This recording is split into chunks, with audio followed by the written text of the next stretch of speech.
Hello friends, myself Rashmi Sen Gupta from Government DBPG Girls College Raipur. मेरे पिछले lecture में मैंने रीमेन स्टील्स इंटीग्रल और उसके थ्योरम्स के बारे में डिस्कस किया था। आशा है आपने ये सब अभ्यास भी किया होगा, क्योंकि मैथ्स में अभ्यास बहुत ज़रूरी है। आज हम लोग रीमेन स्टील्स इंटीग्रल और उसके बाद उसके कुछ relations between Riemann Stieltjes integral के बारे में देखेंगे। कुछ प्रमेय इस पर देखते हैं हम लोग यहाँ पर।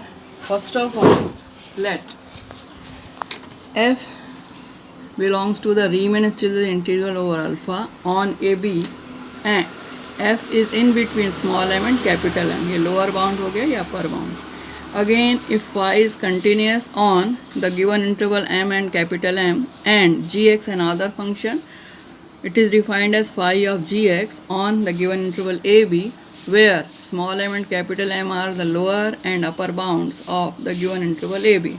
Then we have to prove that g again Riemann Stieltjes integral है over alpha on A B. अर्थात हमें क्या प्रूव करना है कि स्मॉल g को भी Riemann Stieltjes इंटीग्रल होना चाहिए। Now come to the proof of it. We start with since phi is continuous on a closed interval m and capital M, therefore phi is uniformly continuous on small m and capital M. ये आप लोग जानते ही हैं। Therefore, by definition, there exists a positive number delta, which is again positive, and small y और small z कैसे हैं? वही अंतराल m और capital M के बीच हैं। Again, if small f Riemann Stieltjes integral alpha है, जिसको हम शुरुआत कर रहे हैं, implies there exists a partition capital P of AB such that the upper partition function alpha minus the lower partition function alpha should be less than epsilon, जिसको हम ले रहे हैं कि बराबर है डेल्टा स्क्वायर। अगेन लेट, ये तो एम और कैपिटल एम था। अब इन बिटवीन की बात करें, दो बिंदु हम लेकर के चल रहे हैं, दो पॉइंट्स कौन से लेके चल रहे हैं? Let capital M R and small m r be respectively the lower least upper bound and the greatest lower bound of given function f x, and इसके अलावा भी कैपिटल एम आर डैश और small m are dash be respectively the least upper bound and greatest lower bound of g x. अब हम जी x की बात कर रहे हैं, वेयर एक्स किसके बीच में है? Lower x are minus one और अपर क्या है? X are. Again let us set the, एक नया समुच्चय बना रहे हैं जिसमें 1 2 3 से n अवयव ले रहे हैं। बी पार्टीशन, इनका विभाजन कर रहे हैं इनटू टू क्लोज, पहला सेट ए ले रहे हैं, दूसरा सेट बी ले रहे हैं, सच दैट, फिर हम M R small m r की बात करेंगे, difference between the two upper minus lower less than delta, implies ये जो आर है किसका अवयव है? पहले वाले सेट ए का। उसी प्रकार से M R minus M R यदि ग्रेटर ले रहे हैं डेल्टा से, यहाँ लेस था, ग्रेटर ले रहे हैं, तो यहाँ पर आर कहाँ हो गया? दूसरे वाले सेट बी में। Then if r belongs to a and mr minus mr less than delta implies, फिर से हम कौन से फंक्शन की ओर आ रहे हैं? पहले जो मैंने आपको दर्शाया था फाई फंक्शन की ओर स्टार्टिंग में, it is again the function of phi, this is phi. तो क्या स्थिति बनती है? Phi of M R minus phi of small m r should be less than और इक्वल टू एप्सिलॉन। उसको हम इक्वेशन 1 से दर्शा सकते हैं। अब लीस्ट अपर बाउंड की बात करेंगे। Phi of the least upper bound of M R क्या था? एफ एक्स का था, minus phi of greatest lower bound small m r किसका था? फिर एफ एक्स का ही था, should be less than epsilon, ये मेंटेन्ड है। Again the least upper bound phi inside चला गया, फाई ऑफ एफ एक्स हो गया minus g lower bound, phi inside चला गया, एफ एक्स मेंटेन हुआ लेस देन एप्सिलॉन। अब क्या स्थिति बन रही है? ये फंक्शन कैसे डिफाइन था शुरू में? जी एक्स। ये फंक्शन कैसे डिफाइन था? फिर से जी एक्स, तो उसको हमने रिप्लेस कर दिया less than epsilon. Now what it is least upper bound? Capital M are dash. What is this? Greatest, यहाँ पर लोअर, ग्रेटेस्ट लोअर बाउंड हो गया less than epsilon. That means mod हटाया जा सकता है, इट इज़ ऑलवेज पॉजिटिव, क्योंकि ये बड़ा है ये छोटा है। M are dash minus M are dash less than epsilon, इसका हमने इक्वेशन 2 से प्रदर्शित किया है। अब बी हमने सेट शुरू में ले लिया था। If R belongs to capital B then M R minus M R greater than this value delta, implies वही M are dash minus M are dash, यहाँ पर क्या ले लिया? एन अदर फंक्शन ले लिया, टू कांस्टेंट ले लिया, लैम्डा इक्वेशन 3 से प्रदर्शित है। Now what is lambda? It is the least upper bound of the new function, कौन सा था आपका? Phi x. Again from equation 1 जो प्रीवियस देखा था, we have the sum of small r कहाँ मौजूद है, दूसरे सेट कैपिटल बी में M R minus M R, difference हमेशा डेल्टा से प्रदर्शित किया जाता है, alpha r less than right hand side delta square, implies again take the sum of it, r belongs to capital B delta, ये जो value थी, और फिर से ये वाला notation delta alpha r less than आपका डेल्टा स्क्वायर। क्यों लिया गया, क्योंकि डिफरेंस ऑफ द टू है, it is greater than delta, शुरू में प्रदर्शित किया था।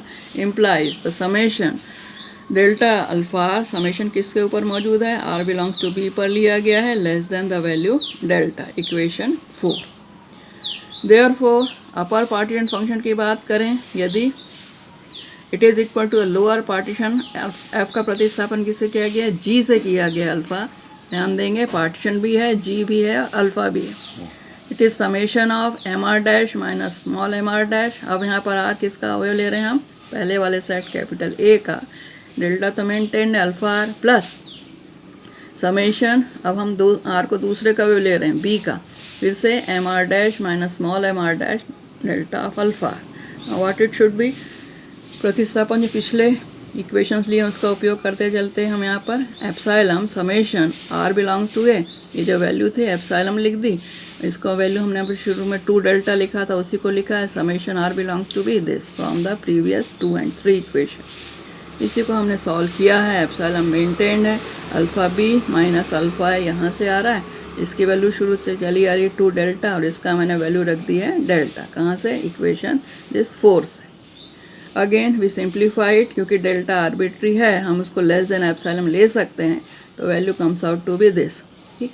Since epsilon is again arbitrary, epsilon भी वेरी लेस वैल्यू है, तो जी किसका अवयव हो जाएगा, रीमन स्टिल्जे ओवर अल्फा का। अब हम थोड़ा और आगे बढ़ते हैं, यदि हम देखना चाहें कि पिछले में हम रीमन इंटीग्रल देखा था, अब हम बात करें रीमन स्टिल्जे इंटीग्रल की, तो इनके बीच का रिलेशन कैसे प्रदर्शित किया जा सकता है, इनमें क्या संबंध होना चाहिए, जिसको हम थ्योरम के आधार पर प्रूव कर सकते हैं। Let small F be the Riemann integrable on the given interval A B, and let alpha be a monotonically non decreasing function, alpha कैसा है, नॉन डिक्रीजिंग मतलब इंक्रीजिंग स्ट्रिक्टली है, on A B such that its derivative alpha is R integrable on A B, ठीक।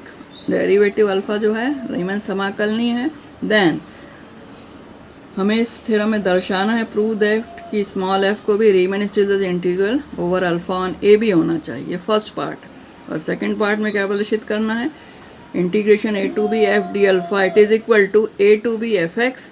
अब हम इसका प्रतिस्थापन D alpha को क्या लिख रहे हैं, अल्फा डैश एक्स और D X. Now what should be the proof of it, again जो दिया गया उससे स्टार्ट करते हैं, since F belongs to the Riemann integral A B और alpha dash belongs to again the Riemann integral A B, so that F into alpha dash, alpha कह दिया आप, यहाँ पर क्या ले रहे हैं आप, डेरिवेटिव, वो भी रीमन समाकलनीय होना चाहिए।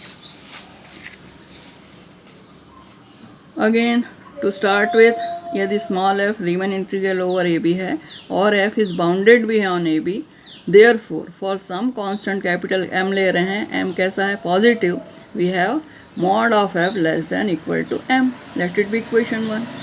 अगेन एप्सिलॉन आर्बिट्री लेके चल रहे हैं, since f into alpha dash is R integrable theorem में लेके चल रहे हैं, therefore there exist delta 1 positive है, such that for all partition capital P with length, जिसको आप नॉर्म के नाम से जानते हैं, norm of P less than delta 1, and for all small T R, ये नया अवयव लिया है, T R with x are minus 1 less than T R और लेस देन एक्स आर, मतलब T R in between the two है, we take the mod of it, किस प्रकार से ले रहे हैं, समेशन, अब हम टी आर का प्रयोग करेंगे, F of T R into alpha dash, शुरू में लिया था T are, delta x are minus, अब integration A to B F और अल्फा डैश, क्योंकि हमको इसी में संबंध स्थापित करना है, less than epsilon, let it be equation 2।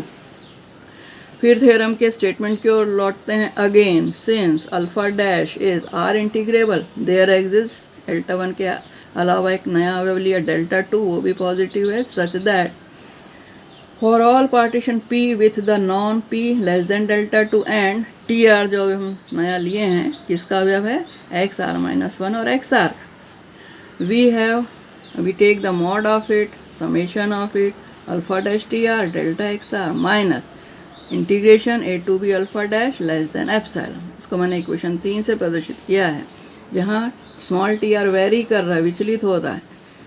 कहाँ पर मौजूद है यहाँ पर आपका ये इक्वेशन 3 में we see that summation of alpha dash T R minus alpha dash nu, नया अवेलियन nu R, you can take the mod of it delta x R, this one less than, अब नया लिया है तो यहाँ पर 2 एप्सिलॉन 4। फिर से क्या स्थिति बनती है, नॉन पी लेस है, किससे लेस है, जो हमने शुरू में लिया डेल्टा 2 से, एंड स्मॉल टी आर के अलावा ये जो न्यू आर भी लिया है, ये दोनों अवयव कहाँ मौजूद हैं, एक्स आर माइनस 1 और एक्स आर में। अब इनमें मिनिमाइज करेंगे, चूजिंग डेल्टा 1 डेल्टा 2 से निम्निष्ठ है, मिनिमम है, उसको हम लेके चलेंगे। Let capital P be the partition with norm of P less than delta, this one delta. Then using Lagrange's mean value theorem, जो आप लोग डिफरेंशियल कैलकुलस में बहुत थ्योरम का प्रूफ वगैरह भी देख चुके हैं, बस उसी का प्रयोग कर रहे हैं।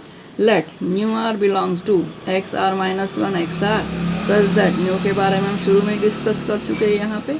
Delta alpha r it is the difference of the two upper minus lower alpha x are minus alpha x are minus 1 it is equal to, आपको याद होगा लैग्रेंजेस में इधर पर डेरिवेटिव आता था, वही डेरिवेटिव मैंने लिखा है, alpha dash nu r. Nu r कहाँ होता था, हमेशा इन बिटवीन द टू, और ये मेंटेन है एक्स आर माइनस 1। ये कहाँ से रहता था, वैसे नीचे रहता था, मैंने क्रॉस मल्टीप्लाई कर दिया। It is equal to alpha dash nu r, this value हमेशा जानते हैं delta x are. Again we have the sum of f of t r delta alpha, it is the summation of f of t r alpha dash nu r delta x r। अगेन इसी को minimize करते चले रहे हैं, summation of F of T R common लेंगे, alpha dash nu are minus alpha dash T R delta x are plus summation of F R alpha dash T R delta x are. Again